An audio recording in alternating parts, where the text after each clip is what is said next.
ಮಹಾಕಾಲ.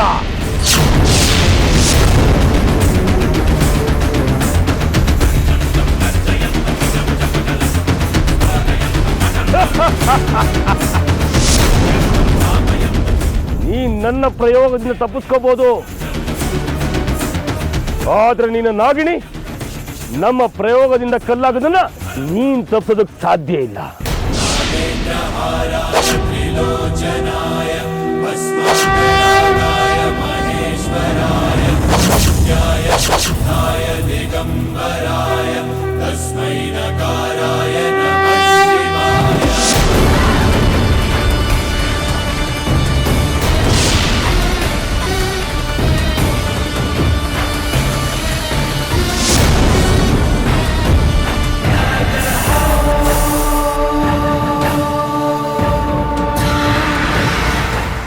ಮಹಾಕಾಲ,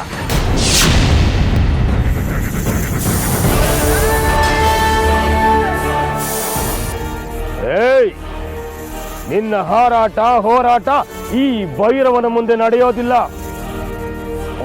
ಇರು, ನಿನ್ನನ್ನು ಯಾವ ಸ್ಥಿತಿಗೆ ತರ್ತೀನಿ ಅಂತ. ಜೈ ಮಹಾ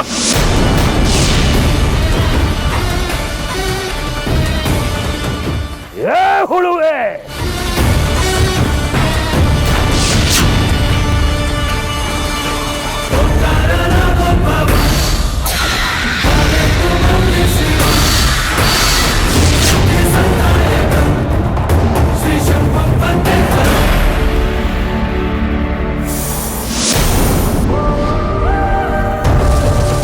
ಜೈ ಮಹಾಕಾಲ.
ನೋಡಿ, ನನ್ನ ಪಾಡಿಗೆ ನನ್ನನ್ನ ಬಿಟ್ಬಿಡಿ.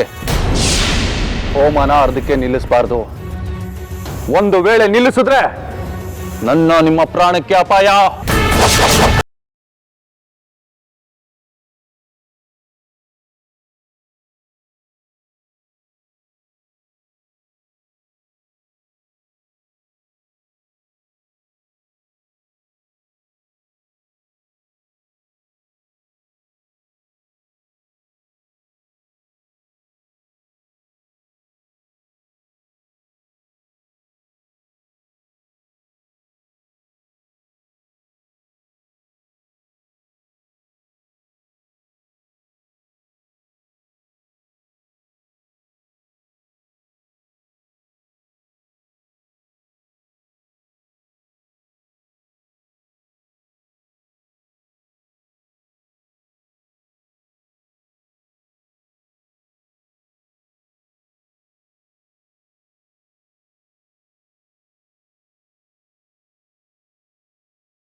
ಸರ್ಪ ಬಾಬಾಗೆ ಏನೋ ಮಾಡಿರೋ ಹಾಗಿದೆ.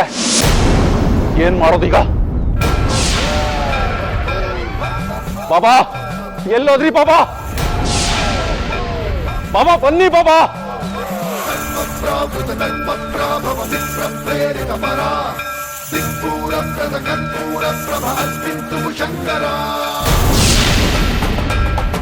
ಬಾಬಾ ಎಲ್ಲೋದ್ರಿ? ಬನ್ನಿ ಬಾಬಾ, ನಾಗಮಣಿನ ನುಂಗ್ತಾ ಇದೆ. ಪ್ರೇರಿತ ಪರ ಸಿಂಧೂರ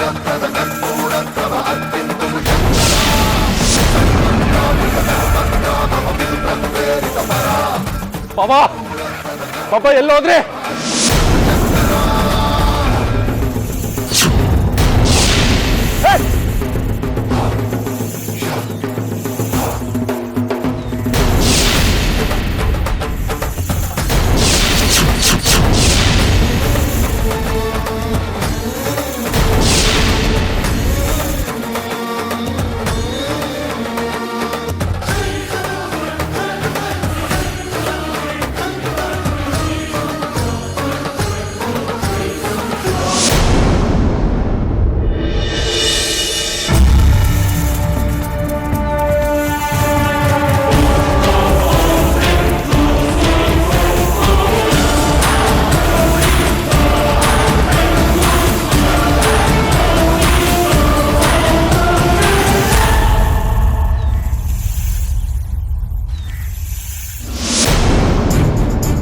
ಅಲ್ಲ, ಇದ್ದಕ್ಕಿದ್ದ ಹಾಗೆ ಆ ಹಾವಿಗೆ ಕಲ್ಲಾಗಿದ್ದ ಆ ಅಮೃತಳನ ಹೇಗೆ ನಿಮ್ಮ ಹಾಗೆ ಮಾಡಕ್ಕಾಯ್ತು?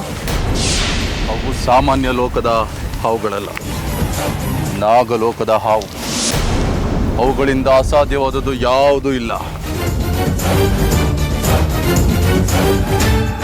ಹಾಗಾದ್ರೆ ಹೆಬ್ಬಾಗಿಲಿಗೆ ಹಾಕಿದ ಗರುಡ ಭಸ್ಮದ ರೇಖೆನ ಅವು ದಾಟ್ತವೆ ಅಂತಾಯ್ತು. ಅದನ್ನ ಈಗಲೇ ಹೇಳೋದಕ್ಕಾಗೋದಿಲ್ಲ, ನೋಡೋಣ ಬನ್ನಿ.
ಏನಾಯ್ತು ರುದ್ರ?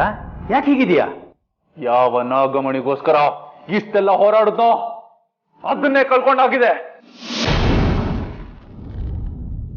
ನಾಗಮಣಿ ನನ್ನಿಂದ ದೂರ ಆಗೋಯ್ತು. ಹೌದಾ? ಹೇಗೆ? ನೀವು ಹೇಳ್ದಾಗೆ ನಾಗಮಣಿನ ಗರುಡು ಗಂಬದ ಮೇಲೆ ಇಟ್ಟು ಪೂಜೆ ಮಾಡ್ತಾ ಇದ್ದೆ.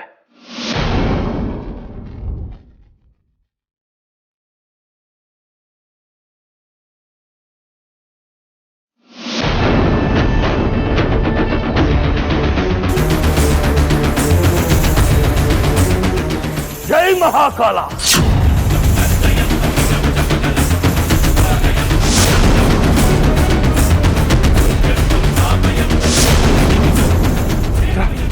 ಮೇಲೆ ಕೇಳ್ತಾ ಇದೆ ಅದು.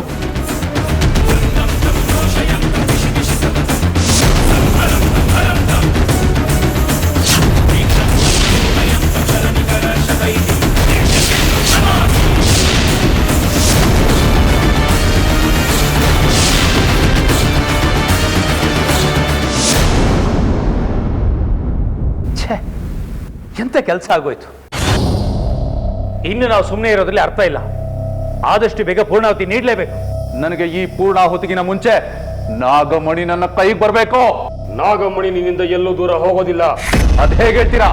ಆ ನಾಗಗಳು ಈ ವಿಷ್ಣುಪುರ ಗಡಿ ದಾಟಿ ಹೋಗೋದಕ್ಕೆ ಸಾಧ್ಯವಿಲ್ಲ ಅನ್ನೋದು ನಿನಗೂ ಗೊತ್ತಿದೆ. ನಾವು ಆ ನಾಗಗಳನ್ನ ಬಂಧಿಸಿ ಮತ್ತೆ ನಾಗಮಣಿಯನ್ನ ವಶಪಡಿಸ್ಕೋಬಹುದು. ಇವೆಲ್ಲ ನಿಮ್ಗೆ ಯಾಕೆ ಅರ್ಥ ಆಗ್ತಾ ಇಲ್ಲ ಅಂದ್ರೆ ನಂಗೆ ಗೊತ್ತಾಗ್ತಾ ಇಲ್ಲ. ಏನಾಯ್ತು? ಅಲ್ಲಿ ಗರುಡ ಹೋಮದ ಭಸ್ಮ ಶಾಶ್ವತವಾಗಿ ಇರುತ್ತೆ ಅನ್ನೋ ತರ ಮಾತಾಡ್ತಾ ಇದ್ದೀರಲ್ಲ,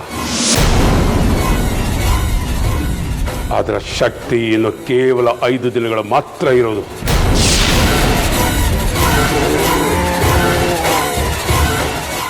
ಆಮೇಲೆ ಅದರ ಶಕ್ತಿ ತಾನಾಗಿ ಕ್ಷೀಣಿಸ್ತಾ ಹೋಗುತ್ತೆ. ಆಮೇಲೆ ಯಾವುದೇ ನಾಗಗಳು ವಿಷ್ಣುಪುರಕ್ಕೆ ಬರ್ಬೋದು, ಹಾಗೆ ವಿಷ್ಣುಪುರದಲ್ಲಿರುವ ಆ 2 ನಾಗಗಳು ವಿಷ್ಣುಪುರ ಬಿಟ್ಟು ಹೋಗ್ಬೋದು.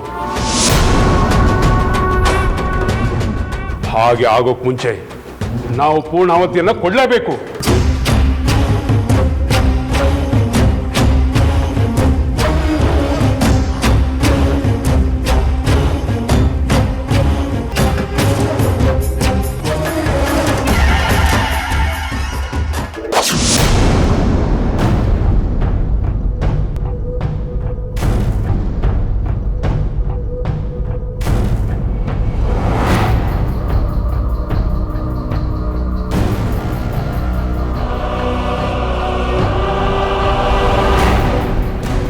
ಹೇ ರುದ್ರ, ಯಾಕೋ ಅವನ್ನ ಹಾಗೆ ನೋಡ್ತಿದ್ಯಾ ನೀನು? ನನಗೆ ಯಾಕೋ ಇವನ್ ಮೇಲೆ ಅನುಮಾನ ಬರ್ತಾ ಇದೆ. ಅಂದ್ರೆ ಈ ನಾಗನೇ ನಾಗಿಣಿಗೆ ಸಹಾಯ ಮಾಡ್ತಾ ಇರಬೇಕು. ನಿನ್ನ ಅನುಮಾನ ನಿಜ ಆಗಿರೋದಕ್ಕೆ ಸಾಧ್ಯನೇ ಇಲ್ಲ. ಏನ್ ನಿಮ್ಮ ಮಾತಿನ ಅರ್ಥ ಬಾಬಾ? ಈ ನಾಗ ಇರೋದು ಮಂಡಲದಲ್ಲಿ. ಇಲ್ಲಿಂದ ಹೊರಗೋಗಿ ನಾಗಿಣಿಗೆ ಸಹಾಯ ಮಾಡೋದಕ್ಕೆ ಸಾಧ್ಯ ಇಲ್ಲ ಅನ್ನೋದು ನನ್ನ ಪ್ರಶ್ನೆ. ನಾಗಗಳು ಏನ್ ಬೇಕಾದ್ರೂ ಮಾಡ್ತವೆ. ಅಂಥದ್ರಲ್ಲಿ ಈ ಮಂಡಲದಿಂದ ತಪ್ಪಿಸ್ಕೊಳ್ಳೋಕ್ಕಾಗೋದಿಲ್ವಾ ಬಾಬಾ? ಈ ಮಂಡಲನ ರಚಿ ತುಂಬಾ ಸಮಯ ಆಗಿದೆ. ಇದರ ಶಕ್ತಿನೂ ಕ್ಷೀಣಿಸಿರತ್ತೆ. ಅದಕ್ಕೆ ಇದರಿಂದ ಹೊರಗೆ ಬಂದು ಆ ನಾಗಿಣಿಗೆ ಸಹಾಯ ಮಾಡಿರ್ತಾನೆ ಅಂತ ನನ್ಗನ್ನಿಸ್ತಾ ಇದೆ. ನಿನ್ನ ತರ್ಕ ನಿಜ, ಆದ್ರೆ ನಾವಿಲ್ಲಿದ್ದು ಸಮಯ ವ್ಯರ್ಥ ಮಾಡ್ತಿದ್ದೀವಿ ಅಂತ ನನಗನ್ನಿಸ್ತಾ ಇದೆ. ಇಲ್ಲ ಬಾಬಾ, ಮೊದಲು ನನಗೆ ಗೊತ್ತಾಗಬೇಕಾಗಿರೋದು ಆ ನಾಗಿಣಿಗೆ ಸಹಾಯ ಮಾಡ್ತಾ ಇರೋದು ಇದೇ ನಾಗನ ಅಥವಾ ಹೊರಗಡೆಯಿಂದ ಬಂದಿರೋ ನಾಗನ ಅನ್ನೋದು. ನಾನಾಗ್ಲಿ ನೀನಾಗ್ಲಿ ಆ ವಿಷಯ ತಿಳ್ಕೋಬೇಕು ಅಂದ್ರೆ ಈ ನಾಗನ ಕಣ್ಣಲ್ಲಿ ಕಣ್ಣಿಟ್ಟು ನೋಡ್ಕೋಬೇಕು. ಅದಾಗುತ್ತಾ? ಆಗುತ್ತೆ, ಆದ್ರೆ ಇಲ್ಲಲ್ಲ. ಮತ್ತಲ್ಲಿ? ಮನೆಯಲ್ಲಿ. ಮನೆಯಲ್ಲ? ಹೌದು, ಈ ನಾಗ ಮನೆಯಲ್ಲಿದ್ರೆ ನಾವಿದ್ರ ಮೇಲೆ 24 ಗಂಟೆನೂ ಕಣ್ಣಿಟ್ಟಿರಬಹುದು. ಆಗ ಈ ನಾಗ ಹೊರಗೆ ಹೋಗೋದು ಇಲ್ಲ, ನಾಗಿಣಿ ಸಹಾಯಕ್ಕೆ ನಿಲ್ಲೋಕ್ಕೂ ಸಾಧ್ಯ ಇಲ್ಲ. ಆಗ ಹೊರಗಿಂದ ಬಂದಿರೋ ನಾಗ ನಾಗಿಣಿಗೆ ಸಹಾಯ ಮಾಡ್ತಿದ್ಯೋ ಅಥವಾ ಈ ನಾಗನೇ ನಾಗಿಣಿಗೆ ಸಹಾಯ ಮಾಡ್ತಿದ್ಯೋ ಅನ್ನೋದು ಗೊತ್ತಾಗ್ಬಿಡುತ್ತೆ. ಆಮೇಲೆ ನಮ್ಮೆಲ್ಲ ಸಮಸ್ಯೆನೂ ಬಗೆಹರಿಯುತ್ತೆ.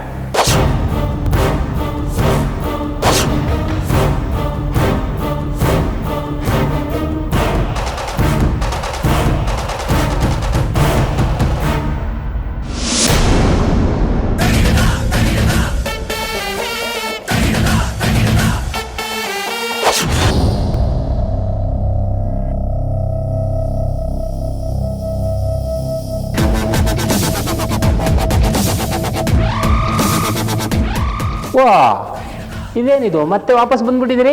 ಏನು ಸಮಾಚಾರ? ಅದು ನಾನು ಅರ್ಜುನ್ನ ನೋಡಬೇಕು. ಆಹಾ, ಎಷ್ಟು ಸುಲಭವಾಗಿ ಕೇಳ್ಬಿಟ್ರಿ.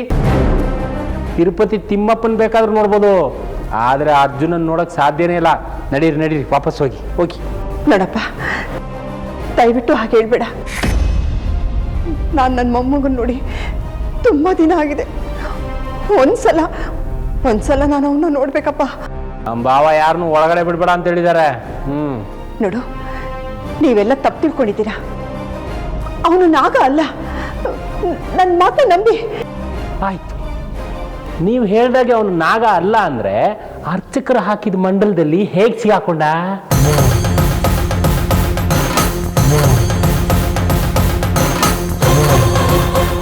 ಯಾಕೆ ಸುಮ್ಮನೆ ಆಗೋದ್ರಿ? ಮಾತಾಡಿ. ನೋಡಿ, ನೀವೇನು ಹೇಳಿದ್ರು ನಾನು ಕೇಳೋದಿಲ್ಲ. ಮೊದಲು ಇಲ್ಲಿಂದ ಹೋಗಿ. ಅವನೇನಾದ್ರು ಹೊರಗಡೆ ಬಂದ್ರೆ ಅವನ ಕೋಪಕ್ಕೆ ಎಲ್ಲರೂ ಬಲಿಯಾಗ್ತಾರೆ. ಹೋಗಿ ಅನ್ನಲ್ಲ.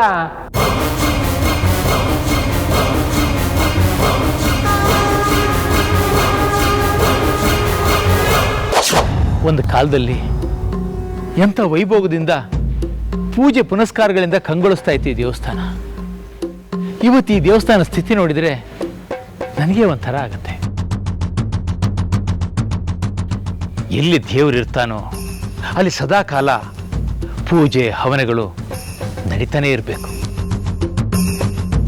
ಇಲ್ಲಿ ಪೂಜೆ ನಿಲ್ಲೋಕೆ, ಈ ದೇವಸ್ಥಾನ ಈ ಸ್ಥಿತಿಗೆ ಬರೋಕೆ ಆ ನಾಗಿಣಿನೇ ಕಾರಣ. ಅದು ನನಗೆ ಗೊತ್ತಿದೆ. ನೀವೇನು ಅದ್ರ ಬಗ್ಗೆ ಯೋಚನೆ ಮಾಡೋದಕ್ಕೆ ಹೋಗಬೇಡಿ. ಇನ್ನು 5 ದಿನದ ನಂತರ ಈ ಜಾಗದಲ್ಲಿ ನಡಿಬೇಕಾಗಿದ್ದ ಪೂಜೆ ಹೋಮ ಸಾಂಗವಾಗಿ ನೆರವೇರುತ್ತೆ. ನಿಮ್ಮ ಬಾಯಿಂದ ಈ ಮಾತು ಕೇಳಿದ ತಕ್ಷಣ ನನ್ನ ಮನಸ್ಸಿಗೆ ಆಗೋ ಸಂತೋಷನ ಹೇಳ್ಕೊಳಕ್ಕೆ ಆಗ್ತಾ ಇಲ್ಲ ಶಾಸ್ತ್ರಿಗಳೇ. ನಿಮ್ಮಂತ ಮಹಾನ್ ಭಾವರು ನಮ್ಮ ವಿಷ್ಣುಪುರಕ್ಕೆ ಕಾಲಿಟ್ಟ ತಕ್ಷಣ ಏನೋ ಶುಭ ಮುಹೂರ್ತ ಕೂಡ್ ಬಂದ ಹಾಗಾಗಿದೆ.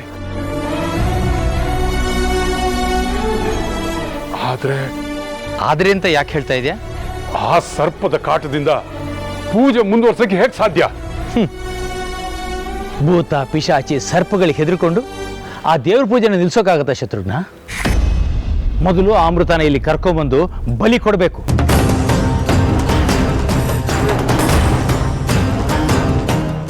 ಅವಳಿಲ್ಲಿಗೆ ಬರಬೇಕು ಅಂದರೆ ಮೊದಲು ಅರ್ಜುನನ್ನ ನಾವಿಲ್ಲಿ ಕರ್ಕೊಂಡ್ಬರ್ಬೇಕು. ಆಗ ಅರ್ಜುನನ್ನು ಉಳಿಸೋದಕ್ಕೋಸ್ಕರ ಅಮೃತ ಇಲ್ಲಿಗೆ ಬಂದೇ ಬರ್ತಾಳೆ. ಆಗ ಅರ್ಜುನ ಅಮೃತ ಇಬ್ಬರನ್ನು ಬಂಧಿಸಿ ನಮ್ಮ ಶಕ್ತಿಯಿಂದ ಆ ಗರುಡ ದೇವರ ಆಶೀರ್ವಾದದಿಂದ ಅವ್ರನ್ನ ಬಲಿ ಕೊಟ್ಟು ನಮ್ಮ ಪೂಜೆ ಹೋಮವನ್ನು ಸಾಂಗವಾಗಿ ನೆರವೇರಿಸೋಣ.